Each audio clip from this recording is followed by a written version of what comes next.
Hi అండి, welcome back to my channel. ఈరోజు మనము ప్లేన్ పరోటా విత్ ఆలూ కర్రీని చేసుకునే విధానాన్ని చూద్దాం.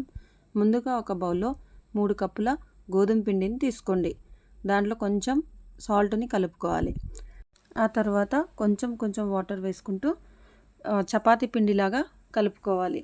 మెత్తగా కలుపుకొని ఒక హాఫ్ అన్ అవర్ దీన్ని తడిపి పెట్టేసేయాలి. అప్పటి వరకు మనము ఆలూ కర్రీకి ఏమేమి కావాలో ఆ ఇంగ్రీడియంట్స్ని చూద్దాం. నేను ఇక్కడ 3 ఆలూని తీసుకున్నాను.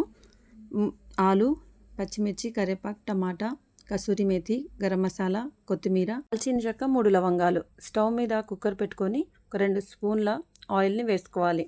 వేసుకున్న తర్వాత అది వేడి అయిన తర్వాత దాంట్లో లవంగాలు, దాల్చిన చెక్క వేసుకోవాలి. వేసుకున్న తర్వాత ముందుగా మనం కట్ చేసి పెట్టుకున్న పచ్చిమిర్చిని వేసుకోవాలి. తర్వాత దాంట్లో కరివేపాకు వేయాలి. వేసిన తర్వాత కొంచెం కలుపుకోవాలి. కలుపుకున్న తర్వాత మనం కట్ చేసుకొని పెట్టుకున్న టొమాటోస్ని దాంట్లో వేసుకోవాలి. వేసుకున్న తర్వాత దీన్ని మంచిగా కలుపుకోవాలి. కొంచెం టమాటాలు మెత్తబడే వరకు దీన్ని కలుపుకోవాలండి. ముందుగానే పసుపు, కారం వేయకూడదు. టమాటోస్ మంచిగా మెత్తగా అయింది అని అనుకున్న తర్వాత మనము దాంట్లో వేసుకోవాల్సిన పసుపు 1 స్పూన్ వేసుకోవాలి. తర్వాత దాంట్లో 2 స్పూన్ల కారం వేసుకోవాలి. కారం ఎక్కువగా కారం ఉంది అనుకుంటే 1 స్పూన్ వేయచ్చు. ఆలు స్వీట్గా ఉంటుంది కాబట్టి 2 స్పూన్లు, లేకపోతే దానికంటే కూడా ఇంకొంచెం వేసుకోవచ్చు. తగినంత ఉప్పుని కూడా రుచికి తగినంత వేసుకొని దీన్ని మొత్తం కలుపుకోవాలి. కలుపుకుంటూ ఇది కొంచెం అంతా కలిసిన తర్వాత, కారం, పసుపు అంతా కలిసిన తర్వాత మనం ముందుగా కట్ చేసి పెట్టుకున్న పొటాటోస్ని దీంట్లో వేసుకోవాలి. వేసుకున్న తర్వాత ఇది కూడా ఒకసారి మొత్తం కలుపుకోవాలి. కలుపుకున్న తర్వాత కొంచెం కసూరి మేథి దాంట్లో కలపాలి.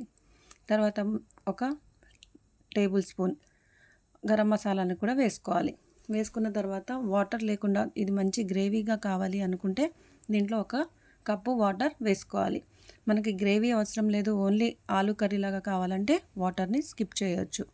కొంచెం ఒక చిన్న గ్లాస్ వేసుకోండి, ఎక్కువ గ్రేవీ వద్దు అనుకుంటే.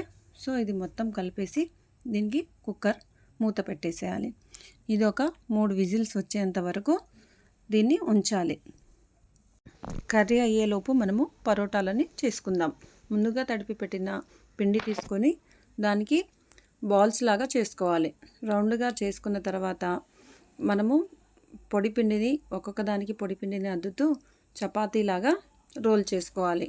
మంచిగా పెద్దగా రౌండ్గా చేసుకోవాలన్నమాట. చేసుకున్న తర్వాత దీనికి మధ్యలో ఇది అంటుకుంటూ ఉంటుందండి. కొంచెం పొడి పిండి వేసి చపాతీలాగా చేసుకోండి. ఒక 2 టేబుల్ స్పూన్ల ఆయిల్ వేసి ఈ చపాతీ పిండి పైన మొత్తం అద్దాలి, స్ప్రెడ్ చేయాలి. స్ప్రెడ్ చేసిన తర్వాత కొంచెం పొడి పిండిని కూడా దానిపైన వేసుకోవాలి. వేసుకున్న తర్వాత మనము ఒక నైఫ్తో కానీ ఒక స్పూన్తో కానీ మధ్యలో దాన్ని కట్ చేసుకోవాలి. ఇలా నేను చూపిస్తున్నాను కదండి, ఆ విధంగా కట్ చేసుకొని ఒకదాని మీద ఒకటి పెట్టుకుంటూ మనము ఇప్పుడు ఇక్కడ చూపిస్తున్నాను కదా, సేమ్ అలానే చేసుకొని రోల్ చేసుకోవాలి. రోల్ చేసుకున్న తర్వాత మళ్ళీ పొడి పిండిని అద్దుతూ పైననే రోల్ చేయాలి. మరీ గట్టిగా రోల్ చేస్తే నార్మల్ చపాతీలాగా వస్తుంది, దీంట్లో లేయర్స్ ఏమీ రావు.